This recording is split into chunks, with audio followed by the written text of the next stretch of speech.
علم نجوم سیکھنا کیسا؟ علم نجوم ستاروں کا علم جو ہے آسمانی علم ہے۔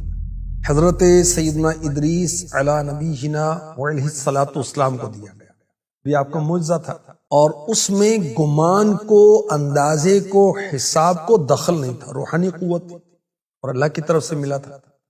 اب وہ علم باقی نہیں رہا، اب لوگوں نے گمان، اندازے، حساب سے کام لینا شروع کر دیا اور ستاروں کے، سٹارز کے اثرات کو مؤثر بالذات، یعنی ستارے جو ہیں خود اثر رکھتے ہیں، یہ مان لیا یہ اسلام کے مطابق نہیں ہے۔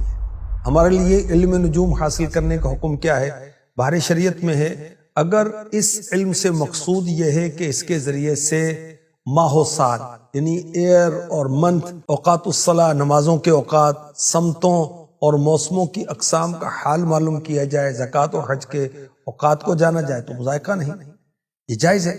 اور اگر علم نجوم سے مقصود یہ کہ اس کے ذریعے سے آنے والے حوادث و واقعات کہ کیا کیا معاملات پیش آئیں گے وہ معلوم کیا جائے، غیبی امور بتانے کے لیے استعمال کیا جائے، ستاروں کی گردش کے دنیا پر اثرات ظاہر کرنے کے لیے حاصل کیا جائے تو حرام۔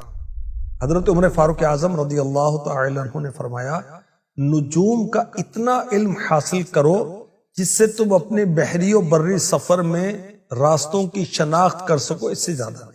آخری نبی مکی مدنی صلی اللہ علیہ وسلم نے فرمایا، جس نے علم نجوم کا ایک حصہ سیکھا تو اس نے جادو کا ایک حصہ سیکھا۔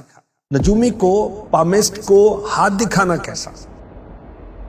آخری نبی مکی مدنی صلی اللہ علیہ وسلم نے فرمایا، جو شخص نجومی یا کاہن کے پاس گیا اور اس کی باتوں کو سچ جانا، بلا شبہ اس نے اس شے کا انکار کیا جو محمد پر نازل کی گئی صلی اللہ تعالی علیہ وسلم۔ ایک مقام پر فرمایا، جس شخص نے یہ کہا ہم پر اللہ کے فضل سے بارش ہوئی تو وہ مجھ پر ایمان رکھنے والا ہے، اور ستاروں کی تاثیر کا انکار کرنے والا، اور جس نے یہ کہا کہ فلاں ستارے کی وجہ سے ہم پر بارش ہوئی وہ میرے ساتھ کفر کرنے والا ہے اور ستاروں پر ایمان رکھنے والا ہے۔ امام احمد رضا خان اعلی حضرت رحمۃ اللہ تعالی علیہ آپ فرماتے ہیں، کاہنوں، نجومیوں سے ہاتھ دکھا کر تقدیر کا بھلا برا دریافت کرنا، یعنی پوچھنا، اگر بطور اعتقاد ہو، یعنی جو یہ بتائیں حق ہے، صحیح ہے، تو کفر خالص ہے۔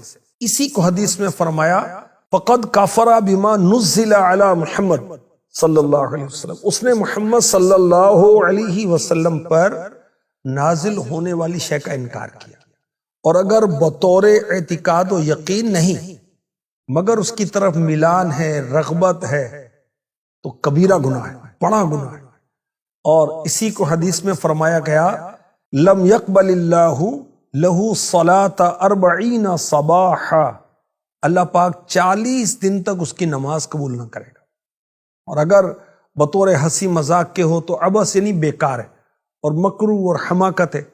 اگر نجومی کو عاجز کرنے کے لیے ہو تو حرج نہیں۔ اور یاد رکھیے کہ اس کام میں پڑھنا نہیں چاہیے، اب ہر ایک تو نجومی کو عاجز نہیں کر سکتا، ٹھیک ہے۔